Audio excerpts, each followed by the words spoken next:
Ciao a tutti, oggi con noi un ospite veramente graditissimo, Stefano. Ciao, buongiorno. Ciao, buongiorno a tutti. Buongiorno, io sono molto felice di intervistarti oggi perché ti conosco da un Grazie. sacco di tempo e mi piacerebbe parlare con te un po' della tua evoluzione artistica che insomma ad oggi dà delle grandissime soddisfazioni, ma ne parliamo. Io ti ho conosciuto come Stefano D, giusto? Sì, esattamente. Come Stefano D, nome di battaglia, una bella partenza. Come molti sanno, ho iniziato il mio percorso artistico musicale interpretando le canzoni di Renato Zero e per me è stato un biglietto da visita non da poco, diciamo una chiave per aprire la porta del palcoscenico e quindi potermi prestare e dare al pubblico. Quindi ringrazio molto quel genere, quell'arte perché mi ha dato tanto. Ma nel frattempo poi son successe un sacco di cose, insomma, Un diciamo che casino, è se un si può casino. dire un Io casino di... io voglio entrare subito nel vivo con dei numeri che sono grandiosi, perché al momento del comunicato stampa erano, 870 su Spotify, 10.000 su YouTube, adesso non se vuoi me li direi tu, se no invito il pubblico veramente ad andare a guardare. Per il tuo ultimo singolo che si intitola Noce Proibita, è Noce proibita. una grande soddisfazione. Io voglio sapere Grazie. tutto, da come è nato il brano, le collaborazioni, la realizzazione, voglio sapere tutto. Beh, diciamo che tanto io parto con la musica d'autore, quindi ho sempre scritto testi, sono autore da sempre e devo dire che un'ultima mia canzone che ho dedicato a mia figlia, dal titolo Mi piace come sei, è stata diciamo la spinta per lanciare questo progetto. Perché? Perché la portai era uscita, allora il pezzo è uscito esattamente nel 18, fine 2018, primi 2019, stiamo così, dai, per essere più o Okay. meno precisi.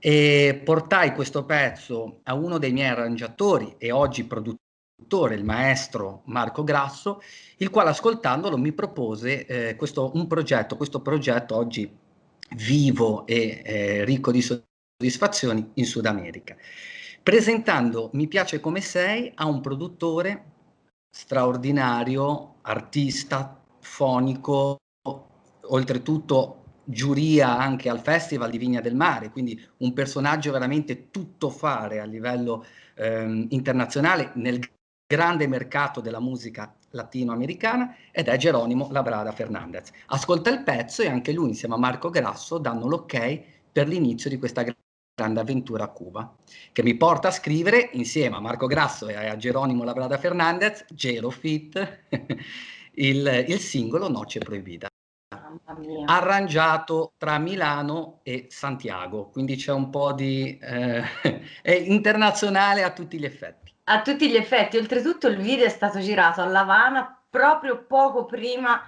del lockdown. In E pre-lockdown.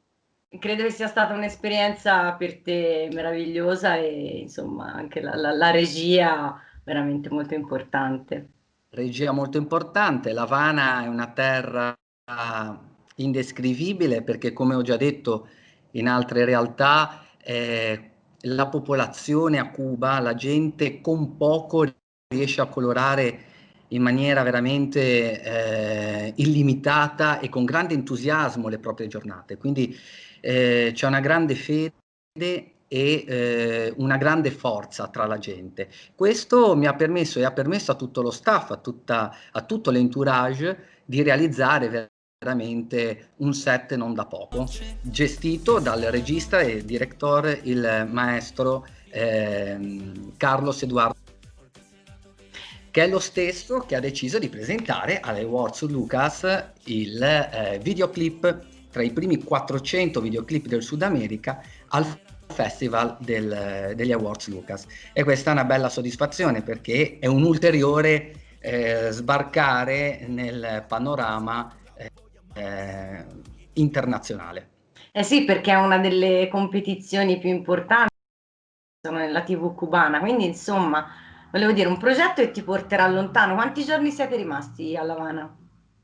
Beh, è stato, beh, voglio essere sincero, il videoclip e il set sono stati girati in 24 ore. È stato un tour de force pazzesco. Io sono Pazzesco. stato a Cuba una settimana, quindi comunque un po' di giorni sul territorio, però il tutto con una grande sinergia, come una grande famiglia, ha avuto esito e forza in sole 24 ore e mi ha permesso veramente, secondo me, di portare a casa con la competenza massima un videoclip che non smetterà di far parlare. Chi Esattamente, lo no, va a vedere, la versione e 15. ne sono assolutamente convinta perché io già l'ho guardato un sacco di volte, devo dirti veramente tanti complimenti. Grazie. Allora Parliamo... sono salite le visualizzazioni perché sei tu che lo guardi sempre. No, no, no. Parliamo un attimino di Stefano da piccolino, perché io mi immagino te piccolino già che cantavi. Quando è iniziata la tua passione per il canto? Beh, ero Scusa, ti veramente... interrompo, o per l'arte in genere, perché poi, insomma, non Sì. sei solo canto. Beh, diciamo che è iniziata davvero che ero molto piccolino, però la mia prima vera forza è stata quella di poter frequentare il teatro danza dello Stabile di Genova nel 99 con il coreografo Pierpaolo Cos e la regia di Sandro Baldacci. È stata un'esperienza unica di teatro danza, ricordo ancora il titolo dello spettacolo, mi è semblato di vedere eh, 4 repliche, insomma un serale, è stata veramente un gran bel momento e dal teatro poi ho deciso, mi sentivo molto più libero nella musica, mi sentivo molto più espressivo forse, vedevo un senso di libertà illimitato anche cantando e l'idea di poter portare quella danza e quell'interpretazione sul palco cantando forse ha completato, diciamo, quella miccia che poi mi ha fatto rimbalzare un po' dappertutto in questi anni. Ho fatto parlare di me su poster molto stravaganti, abiti molto accesi, voce molto discutibile, però la soddisfazione più grande è quella di non aver mai lasciato il corpo e comunque di aver dimostrato che i fatti vanno più lontani e contano più delle parole. Tu sei un animale da palcoscenico, adesso sei anche un papà, io non vedo l'ora di vedere quella creaturina. Oggi non è qui con me, non è solo una creaturina, perché anche un creaturone di 12 anni ne deve far 13, quindi mi sono dato da fare nel Ti frattempo. sei dato da fare nel frattempo e non vedo l'ora di vederlo sul palco. Comunque, a parte tutto, tu sei un animale da palcoscenico capace, veramente capace di mille trasformazioni. Io ne ho in mente alcune che mi rimarranno in eterno, ma voglio sapere da te cos'è che ti porti di più nel cuore.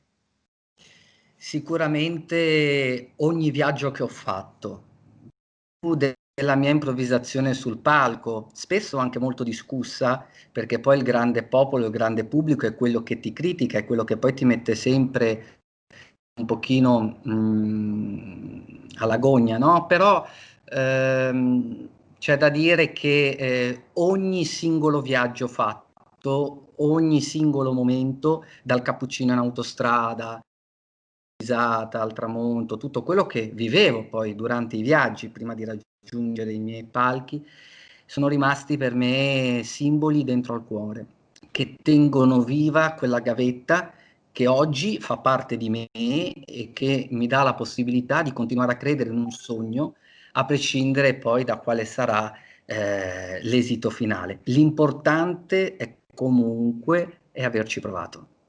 Questo è un messaggio che tu lanci pubblicamente in continuazione perché sei sempre in movimento, bisogna ascoltarti in questo.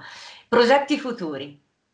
Progetti futuri, siamo sotto il mirino di un paio di case discografiche, questo è importante, nelle prime 5 major al mondo, grazie agli ascolti, quasi oggi 1 milione, siamo esattamente a 947.000 streams su Spotify Mamma mia. e spero quindi che si apra un progetto discografico.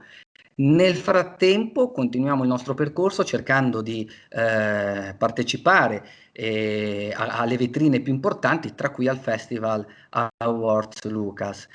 Sicuramente in pentola un altro brano, non voglio anticipare nulla, Assolutamente.